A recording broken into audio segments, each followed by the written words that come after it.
बिस्मिल्लाहिर्रहमानिर्रहीम। नाज़रीन अस्सलाम वालेकुम। मैं हूँ आपका मेज़बान साबिर शाकिर वफाकी दारुल हुकूमत इस्लामाबाद से। कुछ ताज़ा तरीन ख़बरें और ख़बरें कोई अच्छी नहीं हैं इस हवाले से कि सूरत हाल पहले तो सिर्फ़ तहरीक अदम एतमाद आने की वजह से कशीदा थी, सिर्फ पॉलिटिकल सियासी तौर पे कशीदा थी, एक दूसरे के ख़िलाफ़ सियासी बयानबाजी महाजराई सब कुछ हो रहा था।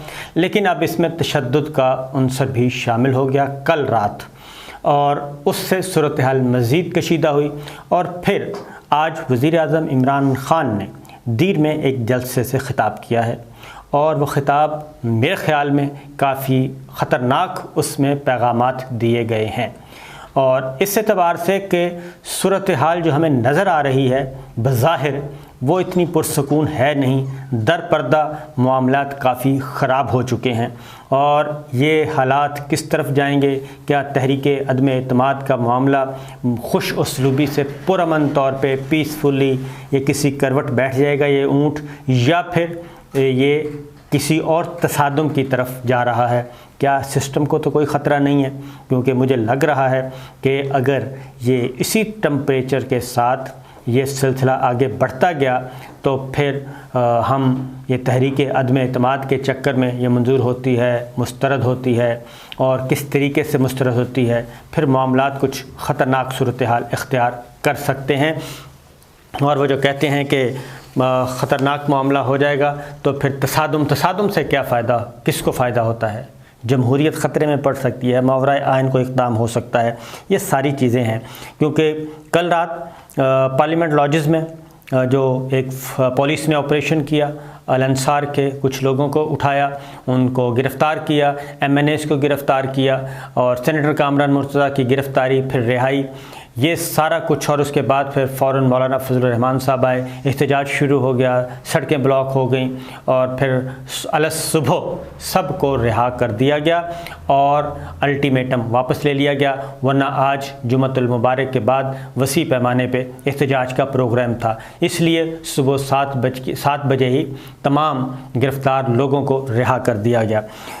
फिर इलेक्शन कमीशन ऑफ पाकिस्तान ने वज़ीर आज़म इमरान ख़ान को लोअर दीर में जाने से मना किया, और उन्होंने कहा कि खैबर पख्तूनख्वा में बल्दियाती इंतखाबात हो रहे हैं, इसलिए वज़ीर आज़म इंतखाबी जलसे में या किसी भी जलसे में शिरकत ना करें, और ऐसे इलाक़ों में मत जाएं जहां पे इलेक्शन हो रहा है। और नया जो ज़ाब्ता अखलाक जारी किया इलेक्शन कमीशन ने तमाम सियासी जमातों से मुशावरत के बाद, उसमें भी यही बात की गई कि किसी भी पब्लिक ऑफिस होल्डर को नहीं जाना चाहिए। इस मामले में वज़ीर आज़म इमरान ख़ान ने इसको भी तस्लीम ना किया, और उन्होंने कहा कि मैं वज़ीर आज़म हूँ और मैं ज़रूर जाऊँगा, और वो गए और वहाँ पे वो अवामी जलसे से ख़िताब भी किया। अब उस ख़िताब से पहले की जो तस्वीरें हैं वो मैं आपको बता दूं कि उससे पहले उन्होंने एक इंतहाई पुरवक़ार तकरीब में शिरकत की, और वो थी जो चाइना ने J-10C लड़ाका तैयारे हमें दिए हैं, उनकी तकरीब थी। वो कामरा में हुई, और कामरा आता है जनाब पेशावर कोर कमांडर के एरिया में, वहाँ पे ये तकरीब होती है। और जनाब वज़ीर आज़म इमरान ख़ान तैयारे में बैठते हैं, और वो सब कुछ, परवेज़ खटक साहब भी साथ हैं, आर्मी चीफ़ उधर मौजूद थे, एयर चीफ़ मौजूद थे, corps commander Peshawar lieutenant general Faiz Hameed मौजूद थे, ये सारे के सारे। फिर उनको गार्ड ऑफ ऑनर पेश किया गया वज़ीर आज़म को। ये एक पुरवक़ार तकरीब वहाँ पे हुई। ये एक बहुत बड़ा इवेंट था पाकिस्तान की तारीख़ में, और ये 25 तैयारे जो चाइना ने हमें दिए, ये यौम पाकिस्तान 23 मार्च को अपने फ़न का भी मुज़ाहरा करेंगे और अपनी सलाहियतों को दिखाएंगे। और ये एक बहुत बड़ा एज हासिल हुआ है, पाकिस्तान की दिफाई सलाहियत में इजाफ़ा हुआ है, और पाक फ़िज़ाइया की ख़ास तौर पे। वहाँ से ये उसके बाद मामला जाता है, फिर वहाँ की तस्वीरें भी रिलीज़ हुई कि किस तरीके से कौन किस तरफ देख रहा है, ये एक। और फिर मामला जाता है जी, उसके बाद दीर में वज़ीर आज़म इमरान ख़ान जो हैं वो ख़िताब करते हैं, और उन्होंने कुछ ऐसी बातें की जैसे वो किसी को सुना रहे हों और पैगाम दे रहे हों, यूँ समझ लें आप। उनके मुखातबीन तो बज़ाहिर उनके वोटर सपोर्टर थे, लेकिन वो बहुत ऐसी बातें करके कि उनके लबो लहजे में भी तलख़ी थी। नंबर 1 ये कि मौलाना फजलुर रहमान साहब कहते हैं इस्टेब्लिशमेंट गैर जानिबदार हो चुकी है। اور یہ اپوزیشن کہہ رہی ہے کہ اسٹیبلشمنٹ کا کوئی رول اب نہیں ہے پولیٹکس میں، اور سب مطمئن دکھائی دیتے ہیں۔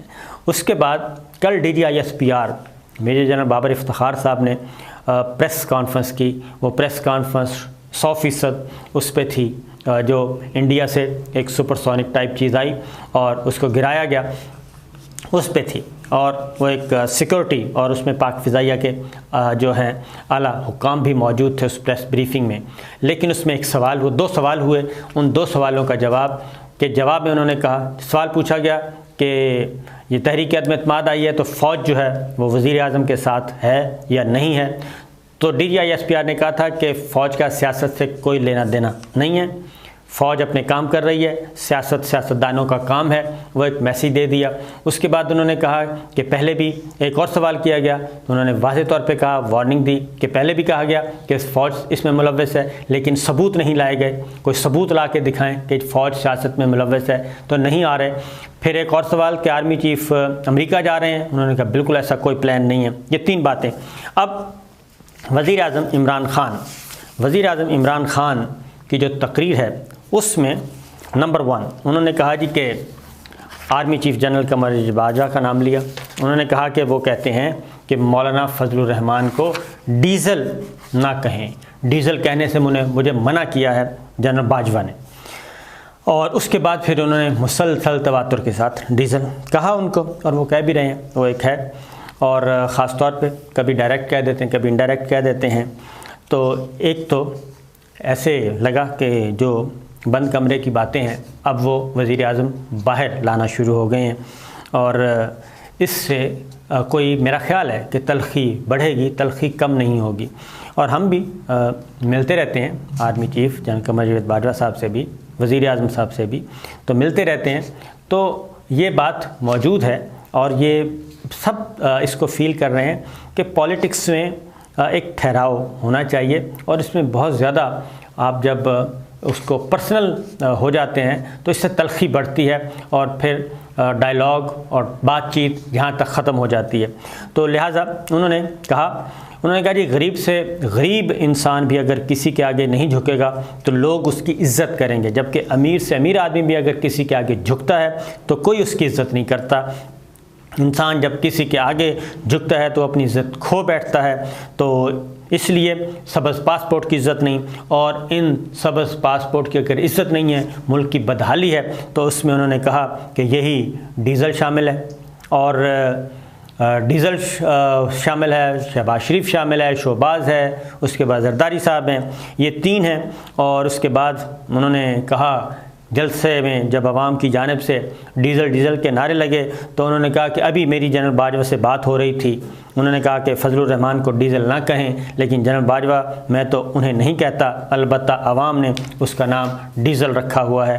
اور پھر اس کے بعد وزیر اعظم عمران خان نے تینوں کا معاملہ کیا۔ انہوں نے کہا جب میں نے سیاست شروع کی تو پاکستان میں نے کہا تھا کہ پاکستان کو خوددار قوم بنائیں گے، لیکن جب سے یہ سلسلہ شروع ہوا ہے اور سب کے سب وہ کہتے ہیں لٹیرے ہیں، لٹیروں کا پلندہ ہے اور ڈاکوؤں کا پلندہ ہے، یہ ساری باتیں انہوں نے کی۔ پھر اس کے بعد 2008 سے 2018 تک انہوں نے کہا کہ پاکستان پہ 400 ڈرون حملے ہوئے، ہمارے شہری عورتیں بچے بے قصور مارے گئے۔ زرداری نواز شریف میں اقتدار میں تھے لیکن انہوں نے ایک مرتبہ بھی یہ بات نہیں کی، بین الاقوامی قوانین کی خلاف ورزی ہوتی رہی۔ تو پھر ایک اور بات بھی انہوں نے کہا کہ ہم اقتدار میں آ کر ڈیزل کی بات، پھر انہوں نے مولانا کی بات کی کہ وہ کہتے ہیں کہ اقتدار میں آ کے وہ ٹھیک کریں گے اداروں کو۔ تو انہوں نے اداروں کو کیا ٹھیک کرنا؟ کیا یہ لوگ کرپٹ لوگ آگے ایک مضبوط فوج ہے پاکستان کی، اس ادارے کو یہ کرپٹ لوگ ٹھیک کریں گے؟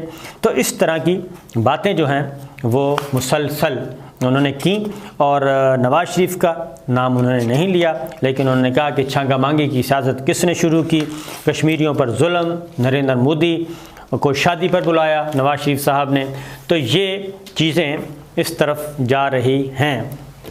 اب کیا معاملات یہ ہیں کہ جو نظر آ رہا ہے وہ یہی ہے کہ صورتحال کوئی اتنی اچھی نہیں ہے اور تلخی بڑھتی جا رہی ہے، اور رات جو پارلیمنٹ لاجز میں कार्रवाई की गई, पुलिस ने ऑपरेशन किया, बंदे गिरफ़्तार किए, तो उसके बाद मज़ीद कशीदगी बढ़ी और फिर आला सतह पे फ़ैसला किया गया कि इसको टेम्परेचर को कम करें।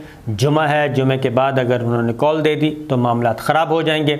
और उसके बाद फिर वज़ीर दाखिला शेख रशीद साहब ने ये पुलिस को बताया कि जी सब लोगों को रिहा कर दें, और रिहा भी कर दिया, पर्चा भी दर्ज कर लिया, और ये सारा कुछ करने की क्या ज़रूरत थी। अब अगले जो इक़दामात उठाए जा रहे हैं वो हैं कि एक फ़ैसला किया गया है, और वो फ़ैसला ये किया गया है कि पार्लियामेंट लॉजेस और पार्लियामेंट हाउस की जो सिक्योरिटी है वो अब हवाले कर दी गई है एफसी और रेंजर्स के हवाले कर दी गई है। अब वहाँ से पुलिस हटा ली गई है ताकि मामला आगे की तरफ मत जाए, तलखियों की तरफ मत बढ़े। और एक और बात भी कि आर्मी चीफ वज़ीर आज़म इमरान खान साहब ने, उन्होंने कहा कि न्यूट्रल जो है वो तो जानवर होते हैं, और जानवर होते हैं जो कि कहते हैं जी हम न्यूट्रल हैं, और इसके अलावा इंसान कभी भी न्यूट्रल नहीं हो सकता। तो ये भी एक मैसेज था। अब आप इसको हम तशरीह करें, इस पे इधर जाएं उधर जाएं, मामला सिर्फ यही है कि न्यूट्रलिटी पे भी अब क्वेश्चन हो रहा है। अब इसमें मैं एक बात बता दूं कि न्यूट्रलिटी क्या है और क्या नहीं। तहरीक अदम एतमाद है, उस पे ये पॉलिटिकल प्लेयर्स के दरमियान एक मैच है, एक तरफ गवर्नमेंट, एक तरफ अपोजिशन, और ये 342 अरकान कौमी असम्बली ने ये फ़ैसला करना है और उन्होंने अपनी राय का इजहार करना है। 342 में से एक वफ़ात पा चुके हैं, 341 मौजूद हैं, उनमें से एक स्पीकर होंगे, 340 हो गए। अगर वोट 50-50 उठता है तो स्पीकर अपना वोट कास्ट करता है फ़ैसला कुन। तो ये टोटल नंबर्स हैं, इसमें फ़ैसला होना है और इलेक्टोरल कॉलेज ने फ़ैसला करना है। अब इसमें अब अफ़वाज पाकिस्तान मिलिट्री क़यादत जो है वो किस तरफ जाए, क्योंकि वो अपनी इज़्ज़त बचा रही है और अपने आप को वापस अपने काम पे लेके जा रही है। लेकिन वो जब वापस जा रही है, पॉलिटिक्स से दूर हो रही है, इस सारे सियासी खेल से अलग थलग हो रही है, तो उसके इस किरदार को भी अब तनकीद का निशाना बनाया जा रहा है। और अगर कल कलान ये कशीदगी बढ़ गई और फिर उसी फ़ौज की तरफ सब देखेंगे, उसी फ़ौजी क़यादत की तरफ सब देखेंगे, और फिर अगर फ़ौजी क़यादत आती है, आके अपना किरदार अदा करती है, तो फिर ये कहते हैं कि सियासत में फ़ौज ने मुदाखलत की। तो ये सोचना चाहिए गवर्नमेंट को भी और अपोजिशन को भी कि इस हद तक आगे मत जाएं कि खेल उनके हाथ से निकल जाए। बेहतर होगा कि एक जमहूरी रवायात को आइन और कानून के ताबे रहकर बग़ैर किसी ताकत के इस्तेमाल से जमहूरी तरीके से खेला जाए तो अच्छे नताइज बरामद होंगे। तो मज़ीद आपको इंशाअल्लाह जी अगली वीडियो में कुछ और ख़बरें देंगे। इजाज़त दीजिए, अल्लाह हाफ़िज़।